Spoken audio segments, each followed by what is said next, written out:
नमस्कार दोस्तों, साल था 1984 का। जून महीने की शुरुआत में इंदिरा गांधी एक ऐसा डिसीजन लेती हैं जो उनकी मौत का कारण बन जाता है।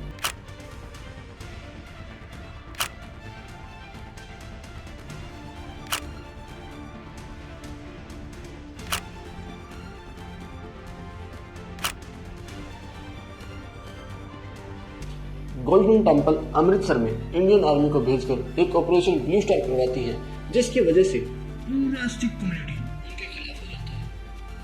लेकिन एग्जैक्टली क्या हुआ था? क्यों इतना बड़ा डिसीजन इंदिरा गांधी को लेना पड़ा? क्या कोई और ऑप्शन नहीं था?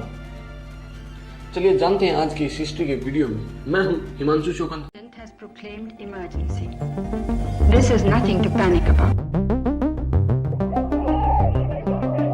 क्रांति है मित्रों, और संपूर्ण क्रांति। Darkest period in India's history. दोस्तों, ये कहानी शुरू हुई थी लेट 1970s में, जब पंजाब में पॉलिटिकल अनस्टेबिलिटी चल रही थी। 1977 में इमरजेंसी के बाद इंदिरा गांधी के खिलाफ लोगों के मन में बहुत गुस्सा था और 1977 के इलेक्शन में कांग्रेस पार्टी बहुत बुरी तरह से हार जाती है और जनता पार्टी इलेक्शन जीत जाती है और श्री मोरारजी देसाई इंडिया के नए प्राइम मिनिस्टर बन जाते हैं। वहीं पंजाब में अकाली दल की सरकार आती है और कांग्रेस पार्टी अपोजिशन में चली जाती है। लेकिन 2 साल के अंदर ही जनता पार्टी की सरकार टूट गई और 1980 में फिर से इलेक्शन होते हैं और इंदिरा गांधी दोबारा प्राइम मिनिस्टर बन जाती है। उस समय 1980 में पंजाब में अकाली दल की सरकार थी, तो कांग्रेस पार्टी उसे डिस्टेबलाइज करने के लिए जरनैल सिंह भिंडरवाले का इस्तेमाल करती है। अब सवाल उठता है कि जरनैल सिंह भिंडरवाला कौन था?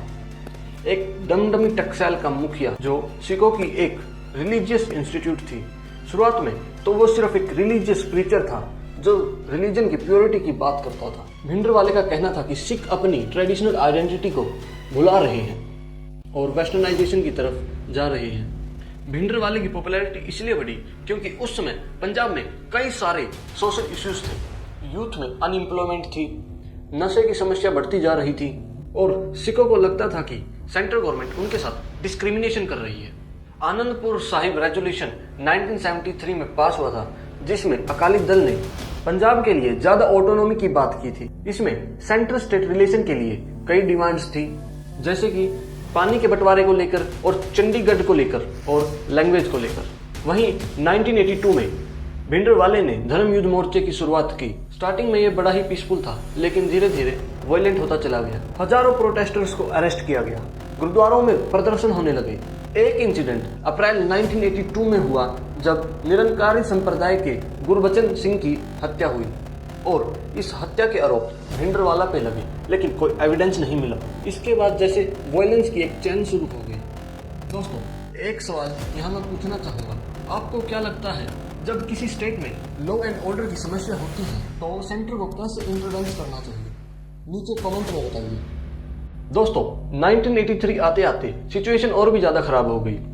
भिंडरवाला और उसके फॉलोअर्स ने गोल्डन टेम्पल के अंदर अपना सेंटर डेवलप कर लिया और स्पेसिफिकली भिंडरवाला अकाल तख्त के अंदर रहने लगा, जो सिखों की एक बहुत ही इंपॉर्टेंट रिलीजियस अथॉरिटी है। इमेजिन कीजिए दोस्तों, ये सिचुएशन कैसी थी। एक तरफ हरमंदिर साहिब यानी गोल्डन टेम्पल था और जहाँ हर रोज हजारों लोग आते थे, जो सिखों का एक बहुत ही महत्वपूर्ण धार्मिक स्थल है, और दूसरी तरफ उसके अंदर एक मिलिटेंट बैठा है जो टेररिज्म एक्टिविटी चला रहा है। भिंडरवाले का कहना था कि वो खालिस्तानी यानी सिखों का एक अलग देश बनाना चाहता है। भिंडरवाले के सपोर्टर्स ने गोल्डन टेम्पल को एक किला बना दिया था। वहाँ इंपोर्टेड वेपन जमा किए थे, ट्रेनिंग कैंप चलाए जा रहे थे और हिट लिस्ट बनाई जा रही थी। इंटेलिजेंट रिपोर्ट के अनुसार गोल्डन टेम्पल के अंदर Chinese made rocket launcher, anti tank weapons और ऑटोमेटिक राइफल और मशीन गन थे। ये सब रिलीजियस कंपाउंड के नाम पे छुपाया जा रहा था। भिंडरवाला बहुत चालाक था, वो जानता था कि अगर वो गोल्डन टेम्पल के अंदर रहेगा तो सरकार उसके ऊपर डायरेक्ट एक्शन लेने से हिचकिचाएगी, क्योंकि ये सिखों का बहुत ही पवित्र स्थान है।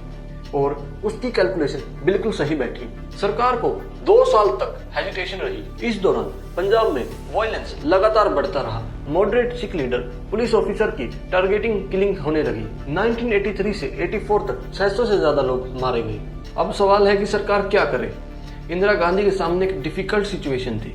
एक तरफ नेशनल सिक्योरिटी का सवाल था और दूसरी तरफ रिलीजियस सेंटिमेंटल्स का।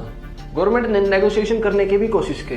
नरसिम्हा राव के अंडर में कमेटी बनाई गई, लेकिन भिंडरवाले की डिमांड बहुत एक्सट्रीम थी। वो खालिस्तान से कम कुछ भी बात करने को तैयार नहीं थे। इंटरेस्टिंगली भिंडरवाले के एक इंटरव्यू में भिंडरवाले ने कहा, अगर इंदिरा गांधी मेरा बाल भी बांका कर दे तो मेरा नाम भिंडरवाला नहीं। ये ओपन चैलेंज था इंदिरा गांधी को। गवर्नमेंट ने एक सीक्रेट ऑपरेशन की भी प्लानिंग की। ऑपरेशन सनडाउन के नाम से एक प्लान बनाया गया, जिसमें भिंडरवाले को किडनैप करना था। लेकिन इंदिरा गांधी को लगा यह बड़ा रिस्की है और ऐसा करने से दंगे भी हो सकते हैं। यहाँ पे एक इंटरेस्टिंग कंपैरिजन करना चाहूंगा दोस्तों। आज के समय से आज जब कोई टेररिज्म की घटना होती है तो सरकार तुरंत ही स्ट्रॉन्ग एक्शन लेती है, लेकिन इन 1980s कम्युनिकेशन एंड टेलीविजन इतने ज्यादा डेवलप नहीं हुए थे। गवर्नमेंट को पब्लिक ओपिनियंस का उतना प्रेशर नहीं था, लेकिन धीरे धीरे नेशनल प्रेशर बढ़ता रहा। ओपोजिशन पार्टी ने सवाल उठाने शुरू कर दिए। मीडिया में, टेलीविजन पे, न्यूज़पेपर में, हर जगह यही कि गोल्डन टेम्पल में टेररिस्ट हेडक्वार्टर बन चुका है। 1984 की शुरुआत में सिचुएशन और भी क्रिटिकल हो गई। इंटेलिजेंट इनपुट आने लगे कि भिंडरवाला एक मेजर टेररिस्ट अटैक की प्लानिंग कर रहा है। दिल्ली में बॉम्ब ब्लास्ट की थ्रेट दिए जा रहे थे। फरवरी 1984 में एक और मेजर इंसिडेंट हुआ। डीआईजी एएस अतवाल की गोल्डन टेम्पल के सामने ही हत्या कर दी गई। अतवाल एक सिख ऑफिसर था जो मिलिटेंट के खिलाफ स्ट्रॉन्ग एक्शन ले रहा था। अतवाल की हत्या से सबको एक मैसेज गया कि भिंडरवाला किसी को नहीं छोड़ेगा। इसके बाद गवर्नमेंट का पेशेंस खत्म हो गया। कैबिनेट कमेटी ऑन सिक्योरिटी की इमरजेंसी मीटिंग बुलाई गई, जिसमें मिलिटेंट के एक्शन को अप्रूव किया गया। लेकिन दोस्तों, सबसे बड़ी गलती हुई, गवर्नमेंट ने इस ऑपरेशन को अंडर एस्टिमेट कर लिया। गवर्नमेंट को लगा ये क्विक एंड क्लीन ऑपरेशन है, लेकिन रियलिटी बिल्कुल ही अलग थी। 1 जून 1984 को ऑपरेशन ब्लू स्टार्ट कर दिया गया। स्टार्टिंग में गवर्नमेंट ने हर जगह कर्फ्यू लगा दी और गोल्डन टेम्पल को सराउंड कर लिया। भिंडरवाले को सरेंडर करने को कहा, लेकिन उसने रिफ्यूज कर दिया।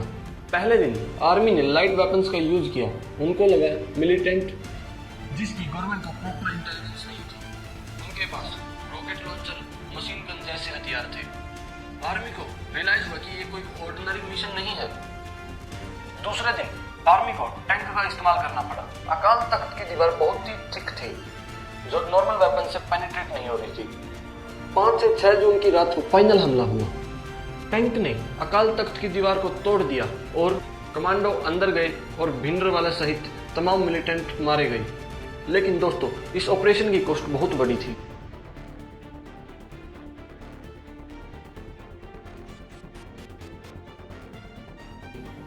ऑफिशियल फिगर के अनुसार 83 आर्मी पर्सन मारे गए, 250 घायल हुए और सिविलियन और मिलिटेंट की तरफ से 490 मारे गए।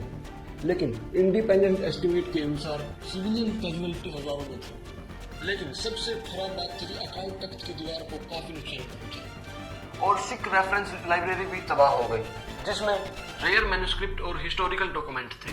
गोल्डन टेम्पल के मार्बल को भी भारी नुकसान पहुंचा। हजारों साल पुराना सिख हेरिटेज एक रात में तबाह हो गया। इस ऑपरेशन के बाद पूरे सिख समाज में मैसिव आउटरेज देखने को मिला।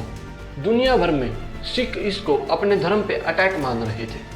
कनाडा, यूके, यूएसए में रहने वालों ने काफी प्रोटेस्ट किए। पंजाब में हजारों सोल्जर्स ने अपनी रेजिमेंट छोड़ दी। कुछों ने तो अपने मेडल तक वापस कर दिए।